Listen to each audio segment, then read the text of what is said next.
ഒന്നേ ഉള്ളുവെങ്കിലും ഉലക്ക കൊണ്ട് അടിച്ചു വളർത്തണമെന്ന് പണ്ട് മുതലേ പറഞ്ഞു കേൾക്കാറുള്ളതാണ്. പഴയ തലമുറ മക്കളെ ശിക്ഷിച്ചും ശകാരിച്ചുമൊക്കെയാണ് വളർത്തിയത്. എന്നാൽ ഇപ്പോൾ ഒന്നേ ഉള്ളുവെന്ന് കരുതി മക്കളെ ലാളിച്ചു വളർത്തുന്ന പല മാതാപിതാക്കളുമുണ്ട്. അവർ ചോദിക്കുന്നതെന്തും വാങ്ങി നൽകും, മക്കളുടെ ഇഷ്ടങ്ങളെല്ലാം സാധിച്ചു കൊടുക്കും. തിരുവനന്തപുരം വെള്ളറടയിലെ പ്രജിനെയും അച്ഛനും അമ്മയും ഏറെ പുന്നാരിപ്പിച്ചു വഷളാക്കിയതാണ്. സാമ്പത്തിക പ്രയാസമെല്ലാം ഉണ്ടായിട്ടും ചൈനയിൽ മെഡിസിന് ചേർത്തു. എന്നാൽ കോവിഡ് കാലത്ത് തിരികെ നാട്ടിലേക്ക് മടങ്ങേണ്ടി വന്ന പ്രജിൻ്റെ തുടർന്നുള്ള ജീവിതം ഏകാന്തം നിറഞ്ഞതായിരുന്നു. ഒടുവിൽ സ്വൈര ജീവിതത്തിന് അച്ഛൻ തടസ്സമാകുമെന്ന് കണ്ടപ്പോൾ കൊലക്കത്തിയെടുത്ത് മകൻ്റെ ക്രൂരത. എന്താണ് കഴിഞ്ഞ രാത്രി വെള്ളറടയിലെ ആ വീട്ടിൽ സംഭവിച്ചത്? വിശദമായി പരിശോധിക്കുകയാണ് പോലീസ് പട്രോൾ. സ്വാഗതം.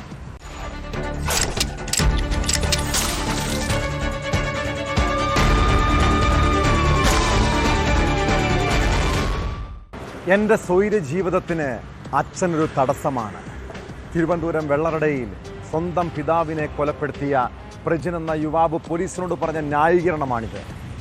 ചെറുപ്പം മുതൽ എല്ലാ ഇഷ്ടങ്ങളും സാധിച്ചു കൊടുത്ത അച്ഛനെയാണ് മകൻ നെഞ്ചിനും കഴുത്തിനും വെട്ടി കൊലപ്പെടുത്തിയത്. കിളിയൂർ സ്വദേശി ജോസിനെ കൊലപ്പെടുത്തിയ കേസിൽ മകൻ പ്രജിനെ പോലീസ് അറസ്റ്റ് ചെയ്തു. അമ്മയുടെ കൺമുന്നിലിട്ടാണ് പ്രജിൻ അച്ഛനെ വകവരുത്തിയത്. ചൈനയിൽ MBBS വിദ്യാർത്ഥിയായിരുന്ന പ്രജിൻ കോവിഡ് കാലമായതോടെ പഠനം മുടങ്ങി നാട്ടിലേക്ക് പോന്നു. അന്നു മുതൽ തുടങ്ങിയ പ്രശ്നങ്ങളാണ് അരുംകൊലയ്ക്ക് കാരണം.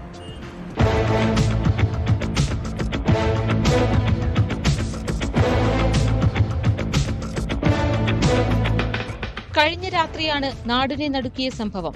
കിളിയൂർ സ്വദേശിയായ 70-കാരൻ ജോസാണ് മകന്റെ വെട്ടേറ്റു മരിച്ചത്. ചൈനയിലെ വുഹാനിൽ MBBS വിദ്യാർത്ഥിയായിരുന്നു പ്രജിൻ ജോസ്. കോവിഡ് കാലമായതോടെ പഠനം മുടങ്ങി തിരികെ നാട്ടിലേക്ക് വരേണ്ടി വന്നു. പഠനത്തിനായി ലക്ഷങ്ങൾ ചെലവിട്ടെങ്കിലും എങ്ങുമെത്താതെ പോയതിൽ തർക്കവും അഭിപ്രായ വ്യത്യാസവും വീട്ടിൽ പതിവായിരുന്നു. നിരന്തരമുണ്ടാകുന്ന തർക്കമാണ് കൊലപാതകത്തിലേക്ക് നയിച്ചതെന്നാണ് നിഗമനം. ചൈനയിൽ അഡ്മിഷൻ വാങ്ങി നൽകിയ ഏജൻസിക്കെതിരെ സർട്ടിഫിക്കറ്റ് അടക്കം തിരികെ നൽകാത്തതിൽ കേസും നിലവിലുണ്ട്.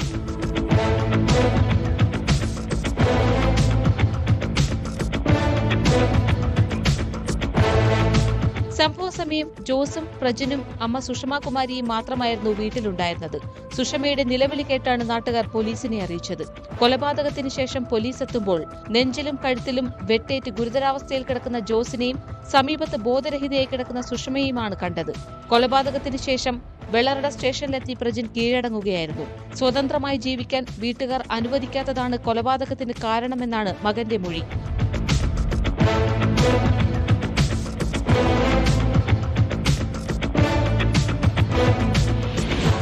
ന്യൂസ് 18 തിരുവനന്തപുരം.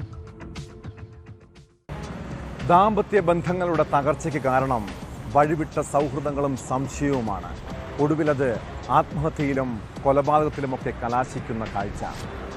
കേരളത്തിലെ പല വീടുകളിലും ഇതുപോലുള്ള ദുരന്തങ്ങൾ ഇപ്പോൾ നിത്യസംഭവമായിരിക്കുന്നു. പാലക്കാട് പുതുപ്പെരിയാരത്ത് ഭർതൃഗൃഹത്തിൽ യുവതിയെ തൂങ്ങി മരിച്ച നിലയിൽ കണ്ടെത്തിയ സംഭവത്തിന് പിന്നിലും ഭർത്താവിൻ്റെ വിവാഹേതര ബന്ധമെന്നാണ് സംശയം.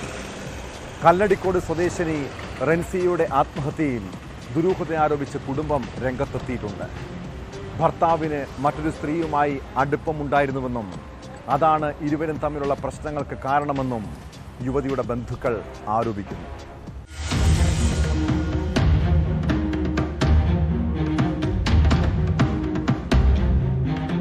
പുതുപ്പരിയാരം എസ്റ്റേറ്റിലെ വാടക വീട്ടിൽ ബുധനാഴ്ച ഉച്ചയ്ക്ക് 12 മണിയോടെയാണ് റെൻസിയെ തൂങ്ങി മരിച്ച നിലയിൽ കണ്ടെത്തിയത്. ഭർത്താവുമായി പുറത്തുപോയി വന്നതിന് ശേഷമാണ് യുവതിയെ മരിച്ച നിലയിൽ കാണുന്നത്. ഇതോടെയാണ് മരണത്തിൽ ദുരൂഹതയുണ്ടെന്ന് കാട്ടി കുടുംബം പരാതി നൽകിയത്. 4.5 വർഷമായി റെൻസിയുടെ വിവാഹം കഴിഞ്ഞിട്ട് ഒരു കുഞ്ഞുമുണ്ട്. ഭർത്താവിന് മറ്റൊരു സ്ത്രീയുമായി ബന്ധമുണ്ടായതോടെ ഇരുവരും തമ്മിൽ പ്രശ്നങ്ങളുണ്ടായിരുന്നതായി കുടുംബം പറയുന്നു. ഒരിക്കൽ താൻ വീട്ടിലില്ലാതിരുന്ന സമയത്ത് ഭർത്താവ് ഷെഫീഖ പെൺസുഹൃത്തിനൊപ്പം പോയി താമസിച്ചിരുന്നതായും റൻസിയ വീട്ടുകാരോട് പറഞ്ഞിരുന്നു. 2 വർഷമായിട്ട് പ്രശ്നം തന്നെയാണ്.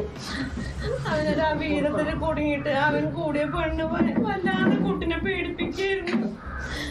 അവൻ പോയി കഴിഞ്ഞ കാര്യങ്ങളൊക്കെ കുട്ടിനെ പബ്ലിക്കായിട്ട് പറഞ്ഞു കുട്ടിനെ വല്ലാതെ മനസ്സ് പേടിപ്പിക്കായിരുന്നു. 2 വർഷമായിട്ട് ഞങ്ങൾ പിടിച്ചു വെച്ചു. 1 വർഷം ഞങ്ങളുടെ അടുത്തായിരുന്നു കുട്ടി. ഞങ്ങനെയൊന്നും ഉണ്ടാവില്ല എന്ന് പറഞ്ഞിട്ട് 3 മാസം മുന്നാണ് വാടകയ്ക്ക് വിട്ടയച്ചത്. അത് കഴിഞ്ഞിട്ടും അവൻ അവളുടെ അടുത്ത് പോവുകയാണെന്ന് പറഞ്ഞിട്ട് മാനസികമായി പീഡിപ്പിക്കുകയായിരുന്നു. കുട്ടിന്റെ കയ്യിൽ നിന്നുള്ള 10 പവന്റെ സ്വർണവും കവർന്ന് അവൾക്ക് കൊടുത്തിരിക്കുന്നു. അവന്റെ ഉമ്മയും അളാമ്മയൊക്കെ കൂടിയിട്ട് അവർക്ക് സപ്പോർട്ടാണെന്നാണ് കുട്ടി ഞങ്ങളോട് പറഞ്ഞത്. ഭർത്താവിന്റെ പെൺ സുഹൃത്തിനെ വിളിച്ച് റൺസിയെ സംസാരിച്ചിരുന്നു. താൻ ഒഴിഞ്ഞു തരാമെന്നും പറഞ്ഞിരുന്നു. ഇനി ജീവിച്ചിരിക്കുന്നതിൽ അർത്ഥമില്ലെന്ന് റൺസിയ വീട്ടുകാരോട് പറഞ്ഞിരുന്നെന്നും കുഞ്ഞിനെ ഓർത്ത് ആത്മഹത്യ ചെയ്യില്ലെന്ന് ഉറപ്പു നൽകിയതാണെന്നും മരണത്തിൽ ദുരൂഹതയുണ്ടെന്നും കുടുംബം പറയുന്നു. എന്നിട്ട് പറഞ്ഞു കുറെ സമാധാനമാക്കിയിട്ട് പിന്നെ 2ാം പ്രാവശ്യം പിന്നെ പോയതാണ്. ഇവന് നിരന്തരം ഈ കുട്ടീനെ പീഡിപ്പിക്കലാണ്. നിരന്തരം പീഡിപ്പിക്കലാണ്. പള്ളിക്കാരായിട്ട് കമ്മിറ്റിക്കാരായിട്ട് ബന്ധപ്പെട്ടിട്ട് കുറെ പറഞ്ഞിട്ട് അത് അങ്ങനെ ഉണ്ടാക്കി നടന്നു. എന്നിട്ട് ശരിയല്ല. ഈ കുട്ടീനെ മുതൽ കംപ്ലീറ്റ് എടുക്കുകയും ചെയ്തു. പിന്നെ കൊടുത്ത മുതലൊന്നുമില്ല. ഒക്കെ കൊടുത്തു. ഒക്കെ എടുത്തവന് ഒന്നുമില്ല. എന്നിട്ട് കുട്ടീനെ പീഡിപ്പിക്കുകയും ചെയ്യുന്നു. ഇപ്പോൾ ഇവിടെ വന്നിട്ട് പോയിട്ട് ഇപ്പോൾ 2-3 ദിവസമായിട്ടുള്ള കുട്ടി ഇവിടെ വന്നു പോയിട്ട്. പക്ഷെ ഇത്ര പെട്ടെന്ന് ഇങ്ങനെ ആവുന്നുള്ളത് നമ്മൾ ഒന്നും വിചാരിച്ചില്ല. ഇങ്ങനെ എന്താ ചെയ്യുന്നുള്ളത്. അപ്പോൾ നമുക്ക് എന്തെങ്കിലും സംശയങ്ങളുണ്ട്. അത് എന്താ ചെയ്തിറക്കണമെന്നുള്ളത്, അവർ എന്താ ചെയ്തിറക്കണത് കുട്ടീനെ എന്നുള്ളത് ഞങ്ങൾക്ക് സംശയമുണ്ട്. അതെന്തായാലും കേസെടുത്തിട്ട് അതിൻ്റെ നിയമ നടപടി പോലെ ഞങ്ങൾക്ക് അത് ക്ലിയറാക്കി തരാം. ഭർത്താവുമായി പ്രശ്നങ്ങൾ ഉണ്ടായിരുന്നുവെന്ന് കാട്ടി നേരത്തെ പോലീസിലും പരാതി നൽകിയിരുന്നു. മകൾക്ക് നീതി വേണമെന്നാണ് റൺസിയുടെ കുടുംബം ആവശ്യപ്പെടുന്നത്.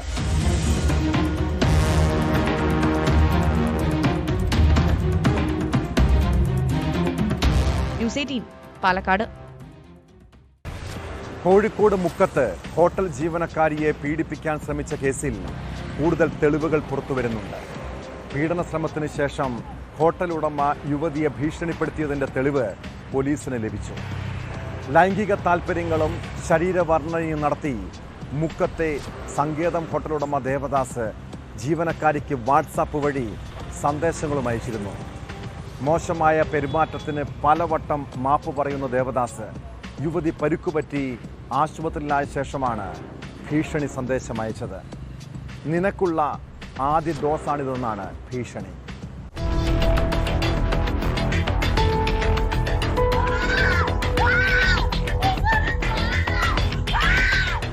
ദേവദാസ് പലവട്ടം അപമര്യാദയായി പെരുമാറിയതോടെ ജോലി രാജിവെക്കുന്നതായി യുവതി അറിയിച്ചതോടെയാണ് ക്ഷമാപണം നടത്തി സന്ദേശങ്ങൾ അയച്ചത്. തന്റെ ഭാഗത്തു നിന്നും ഇനി മോശമായ ഒരു പെരുമാറ്റവും ഉണ്ടാവില്ലെന്ന് ദേവദാസ് ഉറപ്പു നൽകുന്നു. ബിസിനസ് പരമായ ബന്ധങ്ങൾ മാത്രമേ ഉണ്ടാവുകയുള്ളൂവെന്നും അവസാന അവസരം നൽകണമെന്നും സന്ദേശത്തിൽ പറയുന്നുണ്ട്. കടമായി നൽകിയ പണം തിരിച്ചയക്കരുത്, നീ സങ്കേതത്തിലെ മാലാഖയാണെന്നും വാട്സപ്പ് സന്ദേശത്തിലുണ്ട്.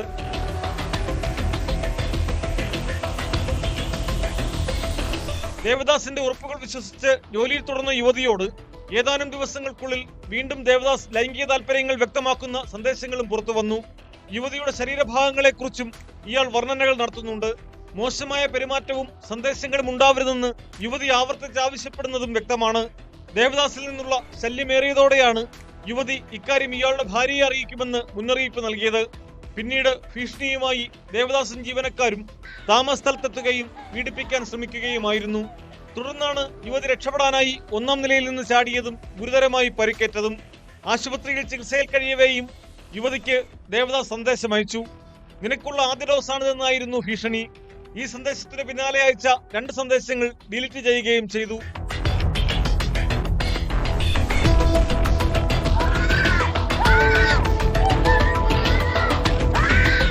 ഒളിവിൽ പോകുന്നതിനിടെ കുന്നംകുളത്ത് വെച്ച് പിടിയിലായ ദേവദാസ് റിമാൻഡിലാണ്.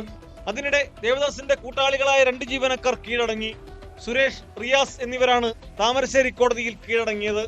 പ്രതികളെ കസ്റ്റഡിയിൽ വാങ്ങി കൂടുതൽ ചോദ്യം ചെയ്യാനാണ് പോലീസിന്റെ തീരുമാനം.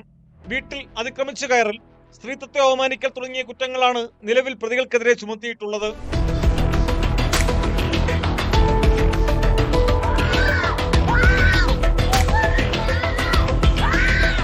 ന്യൂസ് 18 കോഴിക്കോട്. ഇടുക്കി വണ്ടിപ്പെരിയാറിൽ ഏറെ കോളിളക്കം സൃഷ്ടിച്ച സംഭവമാണ് വീട്ടമ്മയെ തലക്കടിച്ച് പരിക്കേൽപ്പിച്ച ശേഷം ബലാത്സംഗത്തിന് ഇരയാക്കി കൊലപ്പെടുത്തിയ കേസ്. 2020-ലാണ് അയൽവാസിയായ യുവാവിൻ്റെ അതിക്രമത്തിനിരയായി വീട്ടമ്മ കൊല്ലപ്പെട്ടത്. കേസിൽ 5 വർഷത്തിന് ശേഷം തൊടുപുഴ ജില്ലാ കോടതി ശിക്ഷ വിധിച്ചിരിക്കുന്നു. വണ്ടിപ്പെരിയാർ സ്വദേശി രതീഷിന് ജീവപര്യന്തം തടവും പിഴയുമാണ് ശിക്ഷ. 2020 വണ്ടിപ്പെരിയാർ, ഡൈമുക്ക്, പന്തടിക്കളം, പുതുവലിൽ വിക്രമൻ നായരുടെ ഭാര്യ വിജയമ്മ കൊല്ലപ്പെട്ടത്. മേയാൻ വിട്ട പശുവിനെ തിരികെ കൊണ്ടുവരുന്നതിനായി തേയിലക്കാട്ടിലെത്തിയപ്പോൾ സമീപവാസി രതീഷ് എന്നയാൾ വെട്ടുകത്തിയുടെ മാടുകൊണ്ട് തലക്കടിച്ച് പരിക്കേൽപ്പിച്ച ശേഷം വിജയമ്മയെ ബലാത്സംഗത്തിനിരയാക്കി കൊലപ്പെടുത്തുകയായിരുന്നു. ഏറെ നേരത്തിനു ശേഷവും തിരികെ എത്താത്തതിനെ തുടർന്ന് വീട്ടുകാർ അന്വേഷിച്ചെത്തിയപ്പോഴാണ് തേയിലത്തോട്ടത്തിൽ വിജയമ്മ കിടക്കുന്നത് കണ്ടെത്തിയത്. അന്ന് വണ്ടിപ്പെരിയാർ SHO ആയിരുന്ന TD സുനിൽകുമാറിന്റെ നേതൃത്വത്തിലുള്ള പോലീസ് സംഘമാണ് കേസ് അന്വേഷിച്ച് കുറ്റപത്രം സമർപ്പിച്ചത്. പ്രതി രതീഷിന് തൊടുപുഴ ജില്ലാ സെഷൻസ് കോടതിയാണ് ജീവപര്യന്തം കഠിന തടവ് വിധിച്ചത്. പ്രോസിക്യൂഷനു വേണ്ടി public prosecutor advocate PS Rajesh ഹാജരായി. ന്യൂസ് 18 ഇടുക്കി. കൊടും കുറ്റകൃത്യം ചെയ്ത ഗ്രീഷ്മ തനിക്കെതിരായ തെളിവുകൾ സ്വയം ചുമക്കുകയാണെന്ന് പിടിക്കപ്പെടും വരെയും അറിഞ്ഞിരുന്നില്ല. മരണക്കിടക്കയിലും തൻ്റെ കാമുകിയെ വിശ്വസിച്ച ഷാരോണിനോട് അവൾ വിശ്വാസവഞ്ചനയാണ് കാട്ടിയത്. പാറശാല ഷാരോൺ രാജ് വധക്കേസിൽ വിധി പ്രസ്താവിക്കുമ്പോൾ നെയ്യാറ്റിൻകര അഡീഷണൽ സെഷൻസ് കോടതി പറഞ്ഞ വാക്കുകൾ അവൾ ചെയ്ത ക്രൂരത തുറന്നു കാട്ടുന്നതാണ്. ആ കോടതി വിധിക്കെതിരെ ഗ്രീഷ്മ ഹൈക്കോടതിയെ സമീപിച്ചിരിക്കുന്നു. കൊലപാതക കേസിൽ വധശിക്ഷയ്ക്ക് വിധിക്കപ്പെട്ട ഗ്രീഷ്മയുടെ അപ്പീൽ ഹൈക്കോടതി ഫയലിൽ സ്വീകരിച്ചു. അതിനിടെ ഗ്രീഷ്മയുടെ അമ്മാവൻ നിർമ്മലകുമാരൻ നായരുടെ ശിക്ഷ ഹൈക്കോടതി സസ്പെൻഡ് ചെയ്തിട്ടുണ്ട്.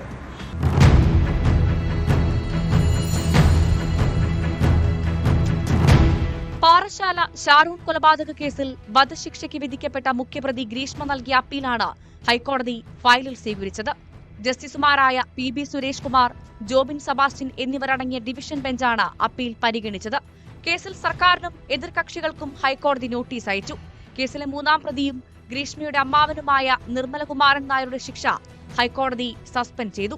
പിന്നാലെ നിർമ്മലകുമാരൻ നായർക്ക് വിചാരണ കോടതി അനുവദിച്ച ജാമ്യം ഹൈക്കോടതി ശരിവയ്ക്കുകയും ചെയ്തു. തെളിവ് നശിപ്പിച്ചെന്ന കുറ്റത്തിന് നിർമ്മലകുമാരൻ നായർക്ക് 3 വർഷം തടവ് ശിക്ഷയാണ് നെയ്യാറ്റിൻകര അഡീഷണൽ സെഷൻസ് കോടതി വിധിച്ചിരുന്നത്.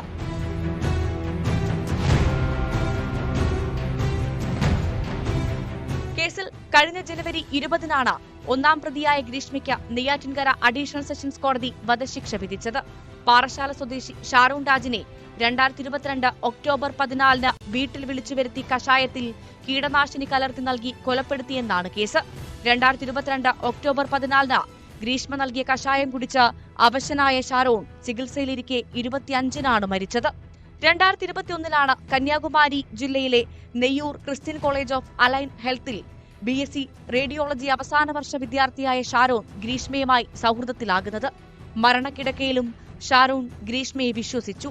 എന്നാൽ ഗ്രീഷ്മ വിശ്വാസവഞ്ചനയാണ് കാണിച്ചതെന്നും കോടതി വിധിയിൽ വ്യക്തമാക്കിയിരുന്നു. നിലവിൽ ഗ്രീഷ്മ തിരുവനന്തപുരം അട്ടക്കുളങ്ങര ജയിലിൽ കഴിയുകയാണ്.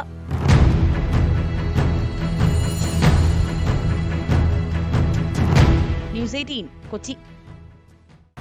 കോഴിക്കോട് നാദാപുരത്തെ ജനങ്ങൾക്ക് പേടി സ്വപ്നമാണ് അഹമ്മദ് അലി എന്ന ക്രിമിനൽ. ഇയാൾ നാട്ടുകാരെ മാത്രമല്ല പോലീസിനെയും ആക്രമിക്കും. കഴിഞ്ഞ ദിവസം ഒരു മോഷണക്കേസുമായി ബന്ധപ്പെട്ട് ഇയാളെ പിടികൂടാനെത്തിയപ്പോൾ ASI ഉൾപ്പെടെയുള്ള ഉദ്യോഗസ്ഥരെ കുത്തി പരിക്കേൽപ്പിച്ചു. ആക്രമണത്തിൽ നാദാപുരം അഡീഷണൽ SI നൌഷാദ് ഉൾപ്പെടെ 2 പേർക്ക് പരിക്കേറ്റു. പിന്നീട് തന്ത്രപരമായി പ്രതിയെ കീഴ്പ്പെടുത്തിയ പോലീസ് അയാളെ അറസ്റ്റ് ചെയ്തു. ഷൊർണൂരിൽ തട്ടുകടയിൽ നിന്ന് പണവും ബൈക്കും മോഷ്ടിച്ച കേസിലാണ് പോലീസ് ഇയാളെ പിടികൂടാനെത്തിയത്.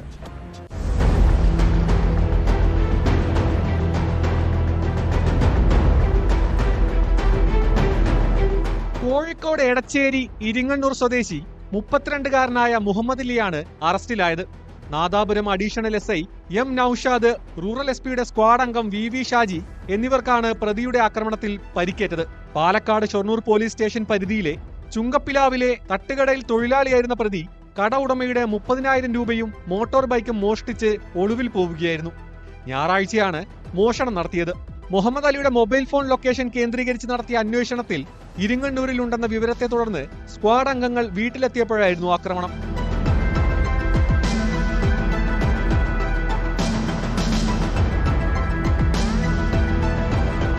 വീടിന്റെ ജനാല ചില്ലുകൾ തകർത്ത പ്രതി ഇവ ഉപയോഗിച്ച് പോലീസുകാരെ ആക്രമിക്കുകയായിരുന്നു. വീടിന്റെ വാതിൽ തകർത്ത് അകത്ത് കയറിയ പോലീസ് സംഘം പ്രതിയെ ബലമായി പിടികൂടി. ഇതിനിടയിലാണ് പൊട്ടിയ ചില്ലുപയോഗിച്ച് ആക്രമിച്ചത്.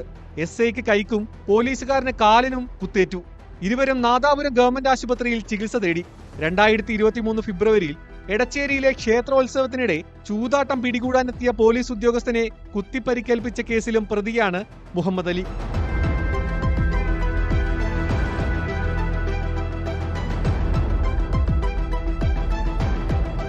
ന്യൂസ് 18 വടകര. കേരളത്തിലെ പലയിടത്തും ഇപ്പോൾ പോലീസ് രാജാണ്. ഇടുക്കി കൂട്ടാറിൽ ഒരു ഓട്ടോ ഡ്രൈവറുടെ മുഖത്ത് CI അടിച്ച സംഭവത്തിൽ എന്തുകൊണ്ടാണ് നടപടി വൈകുന്നത്? കൂട്ടാർ സ്വദേശി മുരളീധരൻ CIക്കെതിരെ പരാതി നൽകി 1 മാസം കഴിഞ്ഞിട്ടും ഇതുവരെ നടപടി ഉണ്ടായിട്ടില്ല. ന്യൂ ഇയർ ആഘോഷത്തിനിടെയായിരുന്നു മുരളീധരന് നേരെയുള്ള അതിക്രമം.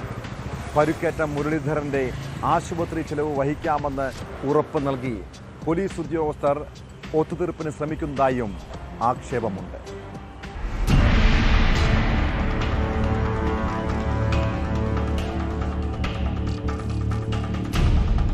ഡിസംബർ 31 പുതുവത്സരാഘോഷങ്ങളുടെ ഭാഗമായി ഒത്തുചേർന്നവർക്കെതിരെയാണ് പോലീസിന്റെ അതിക്രമം. ഓട്ടോ തൊഴിലാളിയായ മുരളീധരനെ മുഖത്തടിച്ചു വീഴ്ത്തി.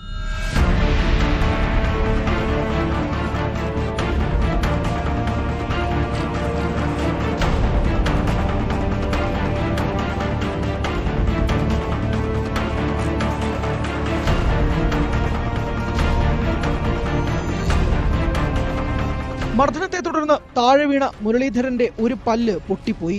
കൂട്ടാറിലെ കരുണാപുരം പഞ്ചായത്ത് ഓഫീസ് പരിസരത്ത് നിന്ന് നാട്ടുകാർക്ക് സമീപത്തേക്ക് എത്തിയ പോലീസ് ഇവരോട് പോകാൻ ആവശ്യപ്പെടുകയും ആക്രമിക്കുകയുമായിരുന്നു. സ്വകാര്യ ആശുപത്രിയിൽ ചികിത്സ തേടിയ മുരളീധരന് ചികിത്സാ ചെലവ് നൽകി ഒത്തുതീർപ്പിനും പോലീസ് ശ്രമിച്ചു. 1-ാം തീയതി വൈകിട്ട് 11 മണിയോടുകൂടി ആണ് അവിടെ ന്യൂ ഇയർ ആഘോഷമായിട്ട് പാട്ടുകളും പടക്കം പൊട്ടിയിട്ടും ഒക്കെ ഉണ്ടായിരുന്നു. വലിയ ആഘോഷം ഇല്ലെങ്കിലും ചെറിയ ചെറിയ ആഘോഷങ്ങളൊക്കെ ഉണ്ടായിരുന്നു. വലിയ അലമ്പാട്ട് നടക്കുന്ന ആൾക്കാരും ഇല്ലായിരുന്നു അതിനകത്ത്. അങ്ങനൊരു എല്ലാ വട്ടത്തെ അപേക്ഷിച്ചു. അപ്പോൾ അങ്ങനെ വന്ന് ആ 11 മണിയോടുകൂടി പിന്നെ CA വന്നിട്ട് പിന്നെ എല്ലാവരും വീട്ടിൽ പൊക്കണമെന്നും പറഞ്ഞു വിടുകയും പിന്നെ ലാത്തി എടുക്കുകയും അടിക്കുകയൊക്കെ ചെയ്തു. പക്ഷേ എന്നെ തല്ലിയ സമയത്ത് ലാത്തിയൊന്നുമില്ല കയ്യിൽ, നേരിട്ട് വന്ന് തല്ലുമായിരുന്നു. അതിനുള്ള ഒരു പ്രകോപനവും നമ്മുടെ മനസ്സിലില്ലല്ലോ. രാത്രിയിൽ വാഹനങ്ങൾക്ക് തടസ്സം സൃഷ്ടിച്ച് റോഡിൽ പടക്കം പൊട്ടിക്കുകയും ആഘോഷം നടത്തുകയും ചെയ്തെന്ന് പരാതി ലഭിച്ചെന്നും ഈ വിവരം അന്വേഷിച്ചാണ് അവിടെ എത്തിയതെന്നുമാണ് പോലീസിന്റെ വിശദീകരണം. മുരളീധരൻ DYSPക്ക് നൽകിയ പരാതിയിൽ തുടർ നടപടികൾ ഉണ്ടായില്ല. CCTV ദൃശ്യങ്ങളടക്കം പുറത്തുവന്നതോടെ സംഭവത്തിൽ അടിയന്തര അന്വേഷണം നടത്തി റിപ്പോർട്ട് നൽകാൻ ഇടുക്കി SP TK വിഷ്ണു പ്രദീപ് നിർദ്ദേശം നൽകി.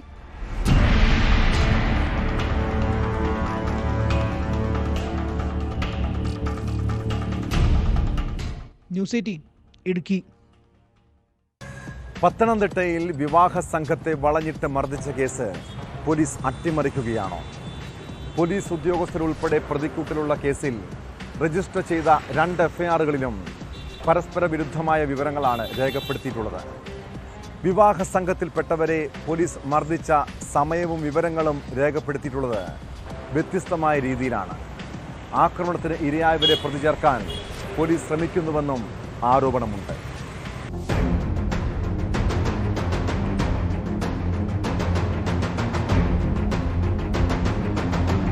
പത്തനംതിട്ടയിൽ വിവാഹ സംഘത്തിലുള്ളവരെ പോലീസ് അകാരണമായി തല്ലിച്ചതച്ചത് വലിയ വിവാദത്തിന് വഴിതെളിച്ചിരുന്നു.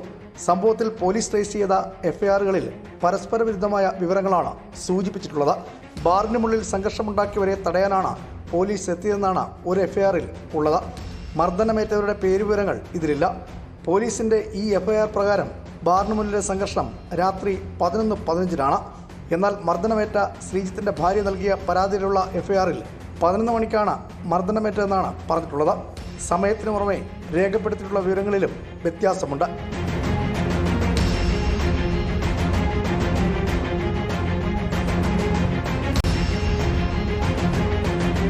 മർദ്ദനമേറ്റ ശ്രീജിത്തും ഭാര്യയും സുഹൃത്തും ബാറിന് മുന്നിലെ റോഡിൽ നിൽക്കുന്ന ദൃശ്യങ്ങളും പോലീസ് പുറത്തുവിട്ടിട്ടുണ്ട്.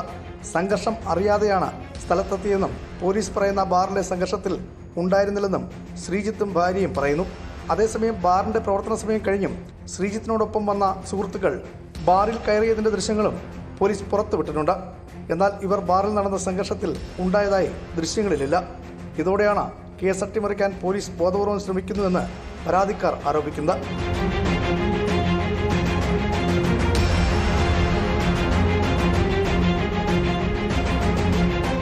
ന്യൂസ് 18 പത്തനംതിട്ട. സമയം രാത്രി 10 മണി. വീട്ടിൽ ആരുമില്ലാത്ത നേരം. ആ സമയം ഒരു സംഘം ആളുകൾ അതിക്രമിച്ച് വീട്ടിൽ കയറുന്നു. അവിടെ തനിച്ചായിരുന്ന യുവാവിനെ ക്രൂരമായി മർദ്ദിക്കുന്നു. കോഴിക്കോട് മുക്കം സ്വദേശി പ്രജീഷിനെ എന്തിനാണ് മർദ്ദിച്ചതെന്ന് ഇപ്പോഴും വ്യക്തമായിട്ടില്ല. സുഹൃത്തിൻ്റെ ഭാര്യയുടെ ബന്ധുക്കളാണ് മർദ്ദിച്ചതെന്നാണ് പോലീസിൻ്റെ പ്രാഥമിക നിഗമനം. ആക്രമണത്തിൽ ഗുരുതരമായി പരിക്കേറ്റ പ്രജീഷിനെ കോഴിക്കോട് മെഡിക്കൽ കോളേജ് ആശുപത്രിയിൽ പ്രവേശിപ്പിച്ചിട്ടുണ്ട്. സംഭവത്തിൽ പോലീസ് കേസെടുത്ത് അന്വേഷണം തുടങ്ങി.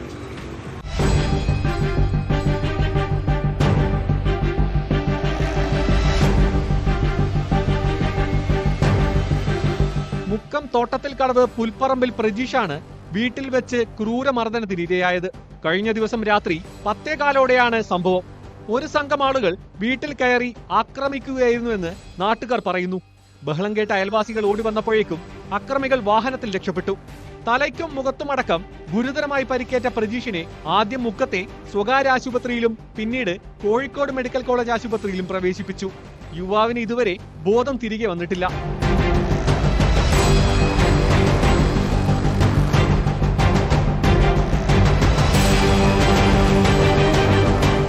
ഒച്ച കേട്ടപ്പോൾ ഞങ്ങൾ ഓടി വന്നതാണ്. അപ്പോൾ ആരാ മർദ്ദിച്ചതെന്നൊന്നും അറിയില്ല. ഒരു വണ്ടി കയറി പോയിട്ടുണ്ട് ഞങ്ങൾ എത്തുമ്പോഴേക്ക്. അതങ്ങനെ വീണ് കിടക്കുന്നതാണ് കാണുന്നത്. തലയ്ക്ക് ഒക്കെ നല്ല രീതിയിൽ തന്നെ പരിക്കുണ്ട്, നെറ്റിക്കുണ്ട്, ഇവിടെ ഈ 2 സൈഡിലായിട്ടും നല്ല പരിക്കുണ്ട്. ഇയാൾ തനിച്ചാണ് വീട്ടിൽ താമസിക്കുന്നത്. സുഹൃത്തിന്റെ ഭാര്യയുടെ ബന്ധുക്കളാണ് മർദ്ദിച്ചതെന്നാണ് പോലീസിന്റെ പ്രാഥമിക നിഗമനം. കൂടുതൽ വിവരങ്ങൾ വ്യക്തമായിട്ടില്ല. വധശ്രമത്തിന് മുക്കം പോലീസ് കേസ് രജിസ്റ്റർ ചെയ്ത് അന്വേഷണം തുടങ്ങി. വിരലടയാള വിദഗ്ധരും ഡോഗ് സ്ക്വാഡും സ്ഥലത്ത് പരിശോധന നടത്തി. പ്രതികൾക്കായി അന്വേഷണം ഊർജിതമാക്കിയതായി പോലീസ് പറഞ്ഞു.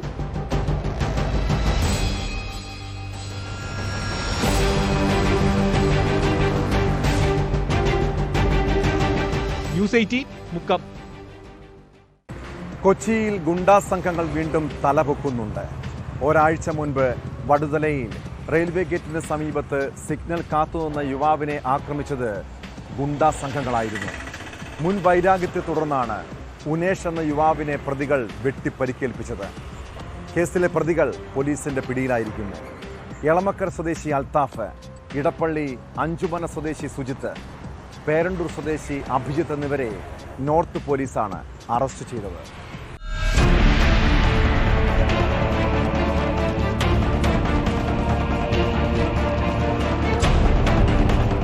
കഴിഞ്ഞ മാസം 27-നാണ് കേസിനാസ്പദമായ സംഭവം. ഉനേഷുമായി പ്രതികൾക്കുണ്ടായിരുന്ന മുൻവൈരാഗ്യമാണ് ആക്രമണത്തിന് കാരണം. വടുതല റെയിൽവേ ഗേറ്റിന് സമീപത്ത് സിഗ്നൽ കാത്തുനിന്ന യുവാവിനെ സംഘം ചേർന്ന് വെട്ടിപ്പരിക്കേൽപ്പിക്കുകയായിരുന്നു. പ്രതികളുടെ പേരിൽ മറ്റു പോലീസ് സ്റ്റേഷനുകളിലും കേസുകളുണ്ട്. പനമ്പള്ളി നഗർ ബ്യൂട്ടി പാർലർ വെടിവെപ്പ് കേസിലെ പ്രതിയാണ് പിടിയിലായ അൽത്താഫ്.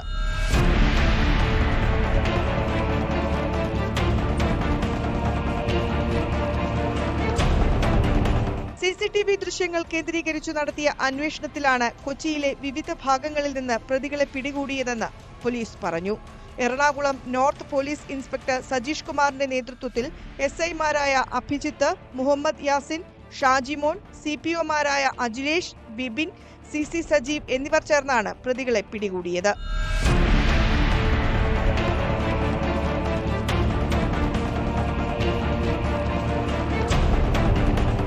ന്യൂസ് 18 കൊച്ചി.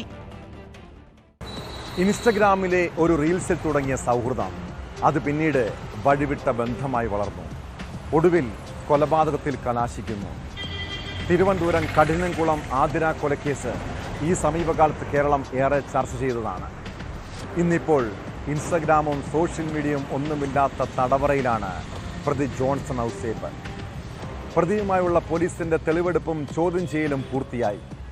കൊല്ലപ്പെട്ട ആതിരയുടെ വീട്ടിലും പ്രതി വാടകയ്ക്ക് താമസിച്ച വീട്ടിലും എത്തിച്ചാണ് തെളിവെടുപ്പ് നടത്തിയത്.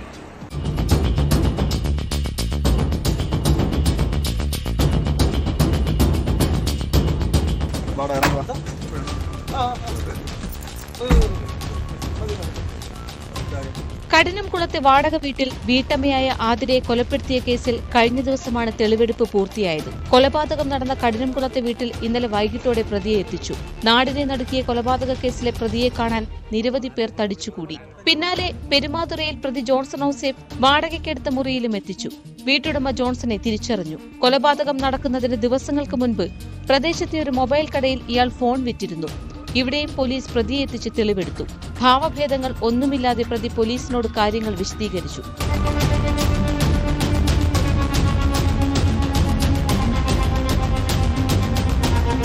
കൃത്യം നടത്തിയ ശേഷം പ്രതി സ്കൂട്ടറിൽ രക്ഷപ്പെട്ട വഴിയും സ്കൂട്ടർ ഉപേക്ഷിച്ച സ്ഥലത്തും പോലീസ് പ്രതിയുമായി എത്തി.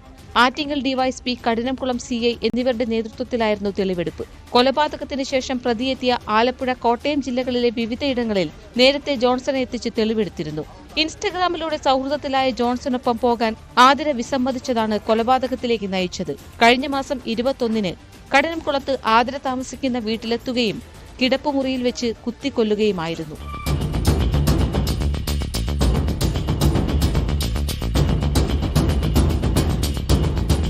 ന്യൂസ് 18 തിരുവനന്തപുരം. കുറ്റകൃത്യങ്ങളുടെ മറ്റു ചില വാർത്തകൾ ചുരുക്കത്തിൽ. പകുതി വിലയ്ക്ക് ഇരുചക്ര വാഹനങ്ങൾ വാഗ്ദാനം ചെയ്ത് തട്ടിപ്പ് നടത്തിയ കേസിൽ മുഖ്യപ്രതി അനന്തു കൃഷ്ണൻ 5 ദിവസത്തെ പോലീസ് കസ്റ്റഡിയിൽ. സംഭവത്തിൽ സംസ്ഥാന വ്യാപകമായി 100 കണക്കിന് പരാതികളാണ് പോലീസിന് ലഭിച്ചിട്ടുള്ളത്. റഷ്യൻ കൂലിപ്പട്ടാളത്തിൽ കുടുങ്ങിയ ശേഷം കേന്ദ്ര സർക്കാർ ഇടപെട്ട് നാട്ടിലെത്തിച്ച യുവാവ് ലോഡ്ജിൽ മരിച്ച നിലയിൽ. നെയ്യാറ്റിൻകരയിലെ ലോഡ്ജിൽ മരിച്ച നിലയിൽ കണ്ടത് പൊഴിയൂർ സ്വദേശി ഡേവിഡിനെ. കോഴിക്കോട് വൻ ലഹരിമരുന്ന് വേട്ട. 254 ഗ്രാം MDMA-യുമായി പിടിയിലായത് പയ്യന്നൂർ സ്വദേശി ഷഫീഖ്. കോഴിക്കോട് വളയം പോലീസ് സ്റ്റേഷൻ പരിധിയിലെ ചെക്യാട് വൻ ആയുധശേഖരം കണ്ടെത്തി. കലുങ്കിരടിയിൽ കണ്ടെത്തിയത് 14 സ്റ്റീൽ ബോംബുകളും 2 പൈപ്പ് ബോംബുകളും വടിവാളുകളും. ആറ്റിങ്ങൽ കേന്ദ്രീകരിച്ച് കോളേജ് വിദ്യാർത്ഥികൾക്കടക്കം ലഹരിമരുന്ന് വിൽപ്പന നടത്തിവരുന്ന സംഘത്തിലെ 2 പേർ പിടിയിൽ. പിടിയിലായത് തോന്നയ്ക്കൽ സ്വദേശി നൌഫൽ, അണ്ടൂർക്കോണം സ്വദേശി മുഹമ്മദ് മുഹസിൻ എന്നിവർ. കോഴിക്കോട് മുക്കത്ത് പട്ടാപ്പകൽ ക്ഷേത്രത്തിലെ ഭണ്ഡാരം മോഷണം പോയി. മോഷണം നടന്നത് തൃക്കുടമണ ക്ഷേത്രത്തിൽ. ആഡംബര ബൈക്കുകൾ മോഷ്ടിച്ച് തമിഴ്നാട്ടിൽ വിൽപ്പന നടത്തിവരുന്ന യുവാവിനെ ചടയമംഗലം പോലീസ് പിടികൂടി. പിടിയിലായത് നിലമേൽ വളയിടം സ്വദേശി ഫാറൂഖ്. ഒരു പെൺകുട്ടിയുടെ അച്ഛനെന്ന നിലയിൽ ഏറെ വേദനയോടെയാണ് അഗളിയിലുണ്ടായൊരു സംഭവത്തെക്കുറിച്ച് പറയുന്നത്. മക്കളെ ഏറെ സ്നേഹിക്കുന്ന അച്ഛന്മാർക്ക് ഇത് കേൾക്കുമ്പോൾ ഒരല്പം വിഷമം തോന്നാം. എന്നാൽ നമ്മുടെ നാട്ടിൽ നടക്കുന്ന കാര്യങ്ങൾ മറച്ചു വെക്കാനാവില്ല. സ്വന്തം വീട്ടിൽ പോലും പെൺകുട്ടികൾ സുരക്ഷിതരല്ലെന്ന് തെളിയിക്കുന്ന ഒരു സംഭവമാണ് പാലക്കാട് അഗളിയിലുണ്ടായത്. 7 വയസ്സുകാരിയെ പീഡിപ്പിച്ച കേസിൽ അറസ്റ്റിലായത് അച്ഛനെന്ന് പറയുന്ന ഒരു വെറുക്കപ്പെട്ട മനുഷ്യനാണ്. 2 വർഷത്തോളമായി ഇയാൾ രാത്രി ഉറങ്ങുന്ന സമയത്ത് കുട്ടിയെ പീഡിപ്പിക്കുകയായിരുന്നുവെന്ന് പോലീസ് പറയുന്നു. സ്വന്തം മകളെയും അമ്മയെയും പോലും തിരിച്ചറിയാൻ കഴിയാത്ത ഇതുപോലുള്ള നരാധമന്മാരെ മനുഷ്യനെന്ന് വിളിക്കാൻ പോലും കഴിയില്ല.